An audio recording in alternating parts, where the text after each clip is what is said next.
Okay, good morning, everybody. Hope everybody's doing great. Happy Monday. The week begins.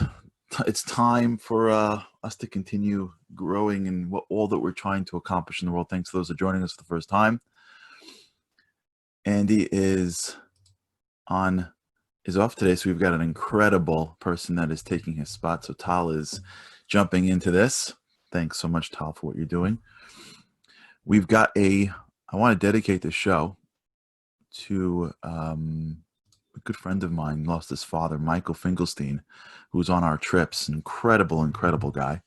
He lost his father, Donald. So I want to dedicate the show to David Ben Solomon. May his soul be uplifted in not only the works and the life that Michael has, but also what we're going to be talking about today. And may the Finkelstein family find true comfort and nechama during this period of time.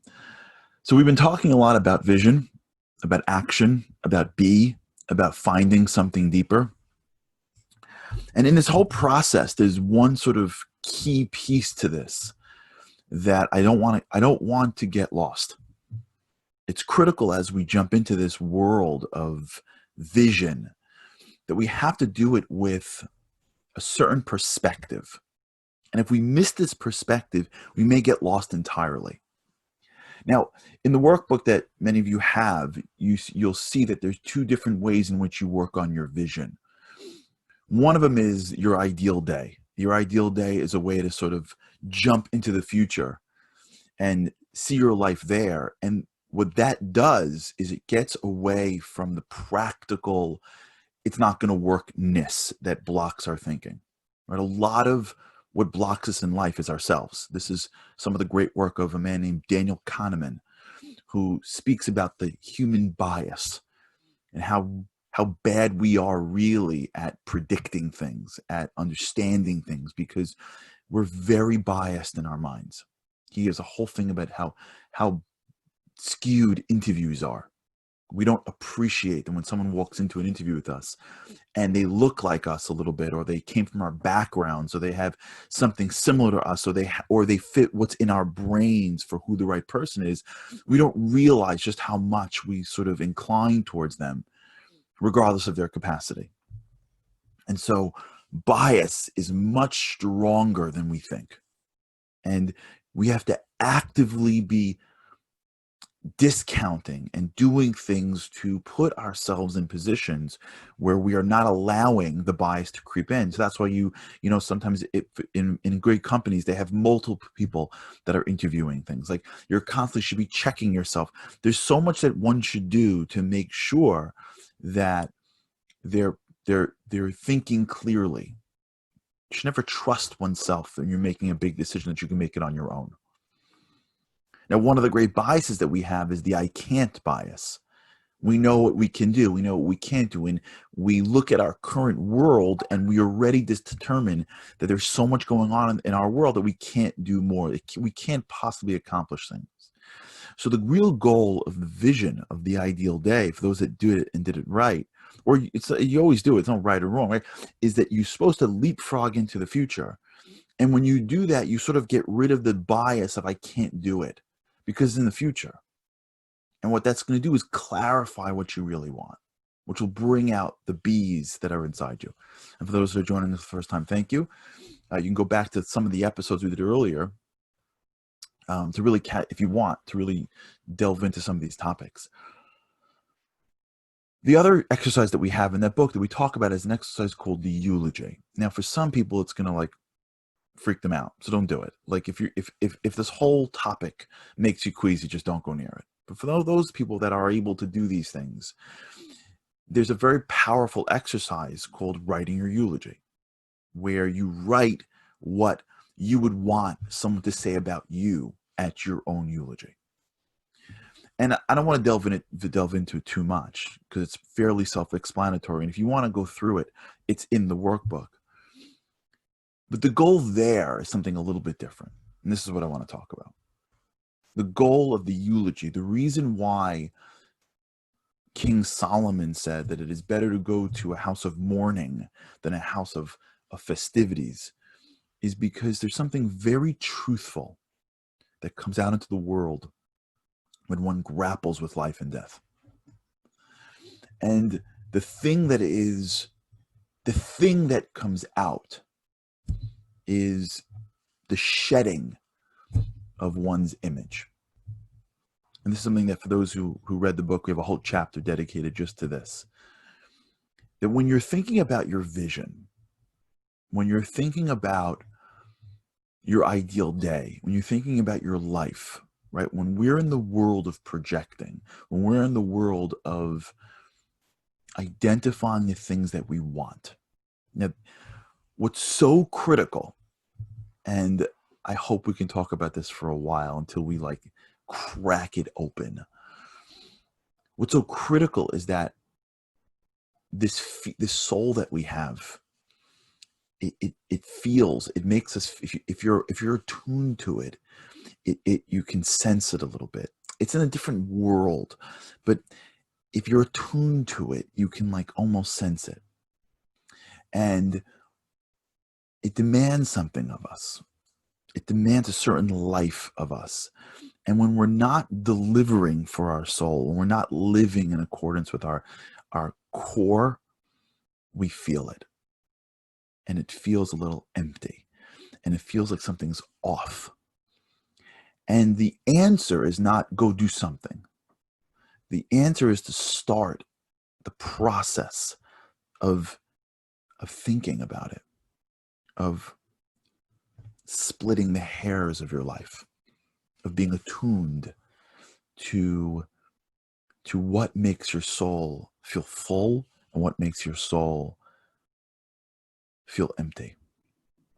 I remember a friend of mine who runs lots of marathons, remember once he told me, he said, when you're training for a marathon, you could feel ounces that you put on. You can feel the extra ounces that you put on, right? Because you're so attuned to your body. You're so attuned to carrying this thing called a body for so many miles. And you run every day for so long that when you eat things and you put on a few ounces, or, a little bit, not a pound even, but like you can like feel it. You've become an expert at weight, so to speak, because you carry it for so long when you run. We need to become an expert at soul. Because if we don't, we're going to end up doing things that feel a little bit off. We're not going to be attuned to it. And then as a result, we're just going to distract ourselves until we don't know how to deal with it. And one of the biggest area of things that feel off is the area of significance. And what do I mean?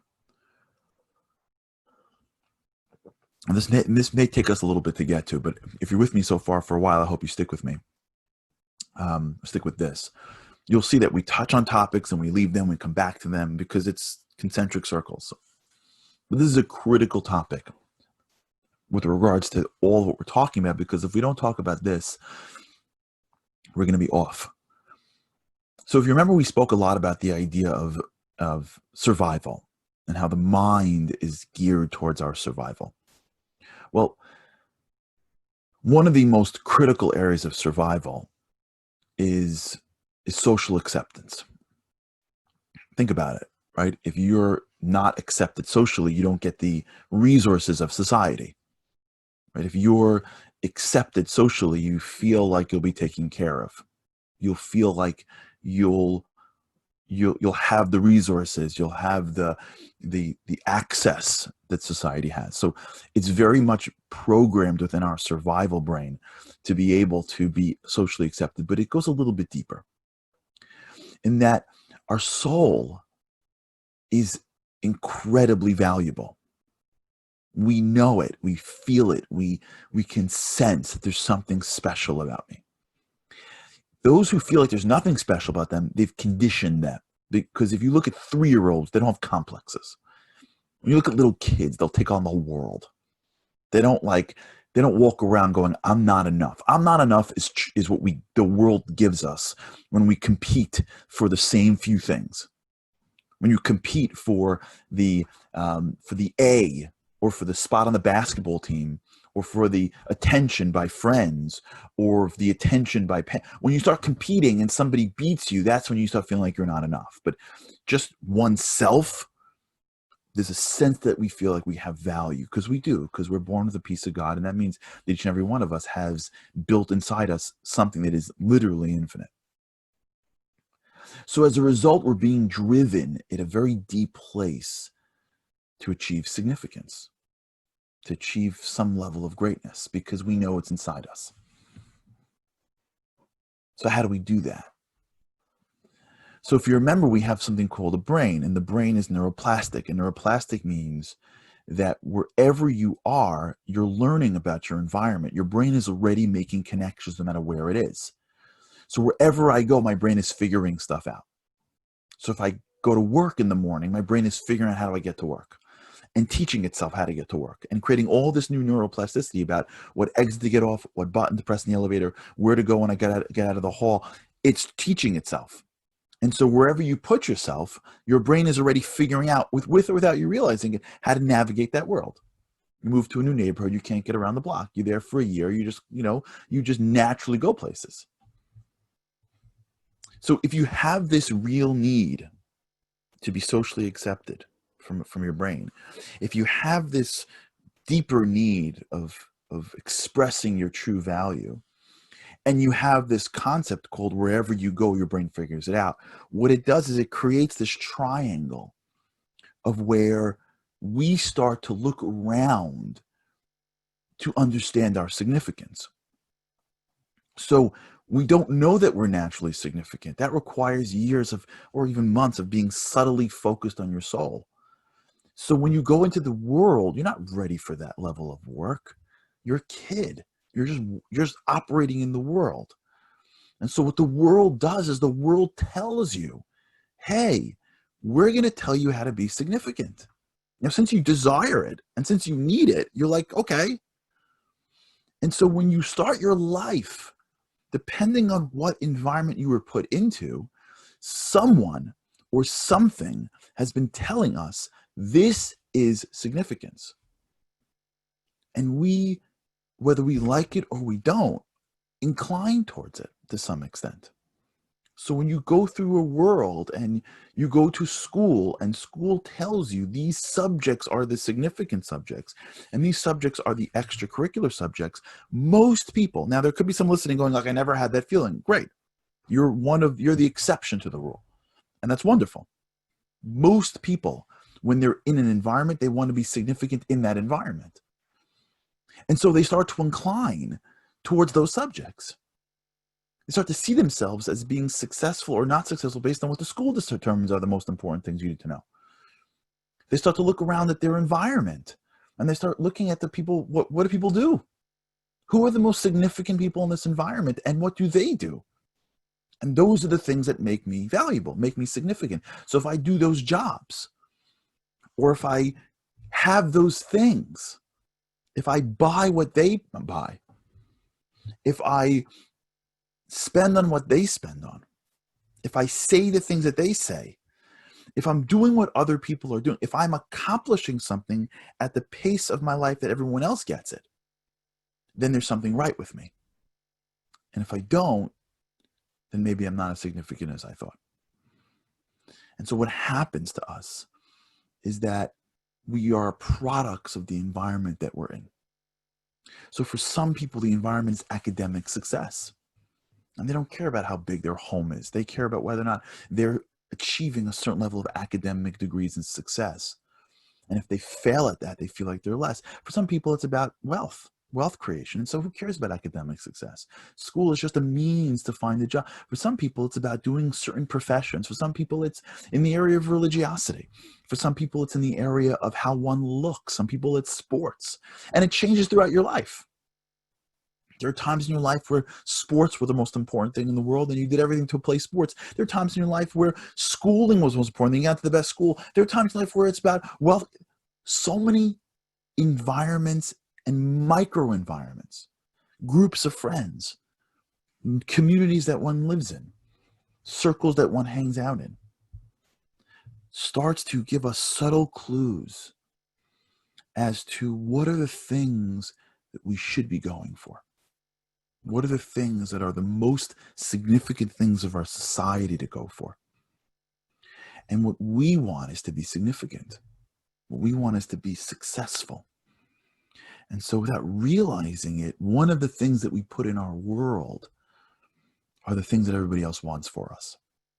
Now, that can be really good many times because we may not be at a level to understand real importance, but society does. And so maybe I wouldn't naturally understand why I would settle down with a woman when I was younger in my life, but I lived in an environment where marriage was celebrated and I did it. And then later on, I realized that it was valuable, that great. It could be the opposite. It could be that the pressure is so high to get married so young that I'm not really ready yet. I can use another year or two, but what if I don't? What if I don't? What if I don't?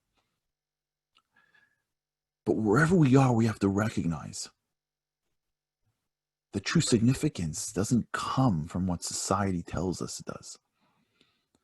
True significance comes from something so much more subtle and deep. It comes from who we are. It comes from the things that make us unique. It comes from the value that I can bring to this world. It comes from the parts of me that I could contribute. And when I'm doing them, I feel like I want to do more of it, and I would do it for free. I could do it naturally.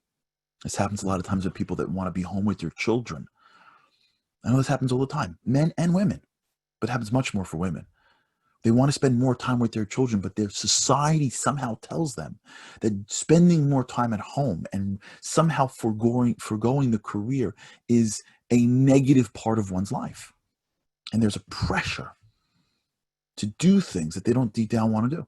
This happens with a lot of times with things to get. I know people that are buying things, vacations, homes, clothes that they just can't afford. But they're doing it and they're increasing their debt because their society says successful people have these things, drive these cars, live in these type size homes. And so the people just want to be seen to themselves. And they may not even know this is happening. They may feel like they're less because they have just a little bit less than everyone around them. And as a result, they're sacrificing years of time doing the things that they love, because by purchasing bigger things, by acting in certain ways, by making certain decisions, by taking certain careers, by hanging with certain people, by doing all of these things, waiting for the society to say, you're doing amazing, they're sacrificing the most valuable thing they have, which is the time to build themselves, to contribute themselves, to be with the things and the people that they want to be with, to do what they think is right, to learn, to grow, to deepen. So it's so critical. And by the way, this is so critical that when we start to talk about these topics, don't try to change anything. Because your brain will go like, no, you have to, then the kids won't get married, and then don't do that. Just try to create visibility. Just see it. How do I get, people ask all the time, how do I get bigger? I say this all the time. Someone, I'll have somebody call me and they'll say like, they posted some video somewhere. It's all comes from God. Post some video somewhere and they got people that liked it. They're like, how do I get to like, and they throw a number. I'm like, I don't know. They're already like, if 10 people liked it, then why can't I go viral, 1 million? And the question is always like, what's driving you to go viral? Is it because you want to share what you love and believe in? Great. Or is it because you just want you want a lot of people looking at you? That means you want society to say you're important. We just got to look at it. Forget doing anything yet, because this talks about the image. Hopefully we'll get to tomorrow. Just look at it. Just call yourself out. It's the most incredible, most difficult, and most empowering and liberating thing, is to sit in your home before after a day and look back and call yourself out and say, I did that just to get everyone's approval. Oh my gosh, I'm only doing this because everyone else is doing it. Don't change. Not yet. If you can, go for it. But just by calling it out, you start to separate it. Because the ideal day, the ideal life, has nothing to do with your environment. If it's about you. Now, if you happen to be in the right environment, then great. And if you place yourself in the right environment, then amazing. The environment is there to help you. The environment is not there to take away from you. Right, we'll talk about this more. This is the image. We're getting to some I think some sensitive stuff, but that's what we do together. It's been a pleasure. Thanks, Tal, for taking over for Andy. Well, Andy will be back tomorrow. Just wanted to thank everybody for tuning in. For those who are coming in at this new, remember you can watch this live every day on Facebook, on my Facebook page, or on Momentum. This is on Zoom. Anybody who wants it, just email me, Charlie at Charlie Ryan, and I'll send you the Zoom code. And then you can watch this on demand afterwards on my Instagram page and on my YouTube page. Hope everybody's well. Have an incredible day, and I can't wait with God's help to speak to you again tomorrow.